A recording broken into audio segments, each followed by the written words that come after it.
Let's go for a walk.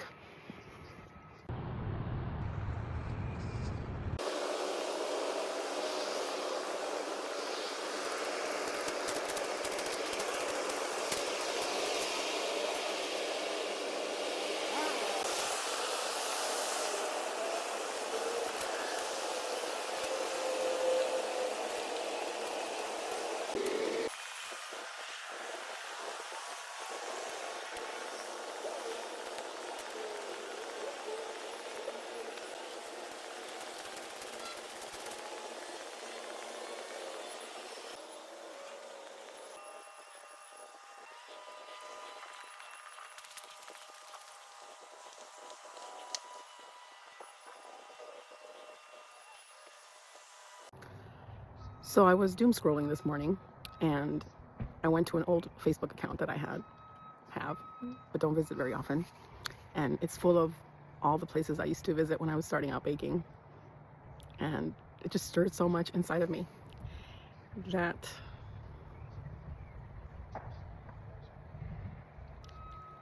I can only pray that you are so lucky to have something in your life that really fills you and satisfies you so much that you would honestly do it for free.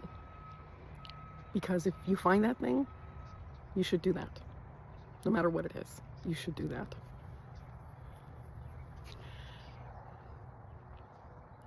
You know, you can have the argument of, I can't start baking because I'm busy, I'm doing this or I'm doing that. You have a plan of when you want to start and when you're going to be ready. And then you realize, life is so beautiful, but it can also end in an instant. Things can change in an instant. It doesn't even have to be death. Things can just change. And then you will end up with a regret of not having done what you wanted to do. So it's something that I'm kind of having a tug of war deal about, because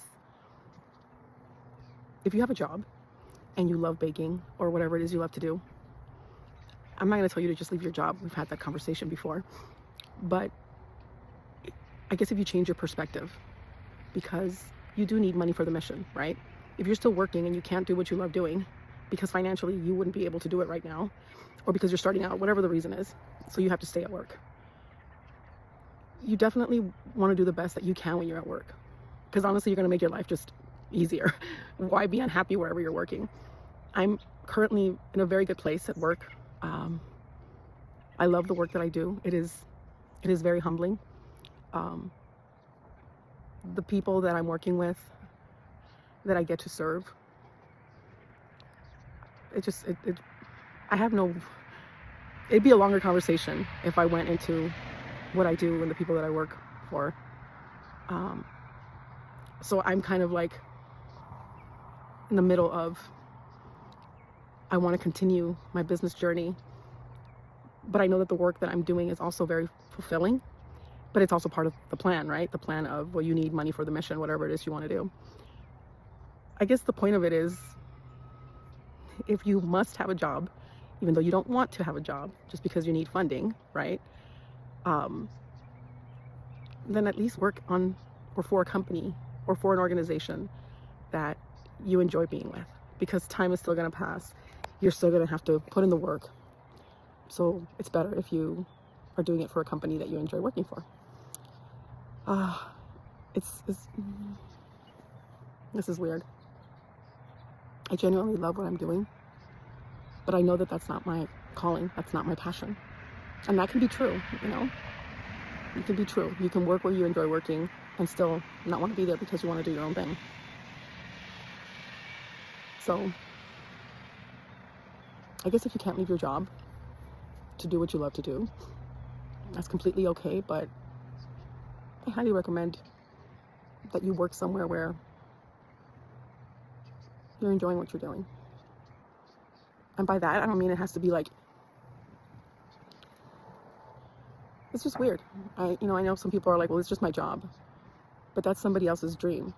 Somebody dreamt of having that business that you're in, and you shouldn't be resentful for someone pursuing their dream if you don't pursue yours. Now, That doesn't mean that you shouldn't pursue yours. I completely believe that you must pursue your dreams. But while you're on that journey, be fair. Be the employee that you would want to have in the future. That's probably a better question. Would you hire you? If you had your business going, would you be okay paying somebody to show up in the same manner that you are currently showing up for work? And that's not to, throw a jab at you or anything. Those are things I myself have had to face and ask myself. And I know that for, a couple of jobs, I didn't show up that way. And I've been very lucky with my jobs, mainly because of the people that I've met. So everybody comes into your life for a reason or for a season. And I bet if you think back, you'll realize that maybe you weren't very happy with that job, or maybe you started out excited. It was a blessing. And then for some reason, it just wasn't working anymore for you. But I bet you that there's people that you met that became very good friends, became almost family, or taught you lessons about yourself, about patience, tolerance, your shortcomings. So just take it for what it is. It is the lessons. It is the experiences. It is what you will eventually look back and say, oh, well, I can put up with this jerk because I put up with jerks before, and it doesn't change, and not only jerks, I mean good people and bad people, whatever, it doesn't matter. Everybody's just human. I just walk out here and it's so beautiful, and it's free, and you see the abundance of God, of life. There really aren't any limitations other than those that we put on ourselves, and I'm guilty of that for sure. So I guess this is just a rant. I'm still feeling weird of recording and I see cars pass by. I should chop this up, I guess. But I wanted to share the beautiful, beautiful fall morning in Minnesota. This gorgeous lake behind me, which is just a few minutes away. And this hour of my walking has just gone by so fast. But let me know if you want to go on more walks. I don't mind bringing you along. I feel like I have to put my face on though, or else if somebody just sees the video of the walk, they're gonna be like, why am I watching a video of just a road or a path? I would really much rather just show you the path instead of my mug. So I'll see you next time. I hope you enjoyed the walk.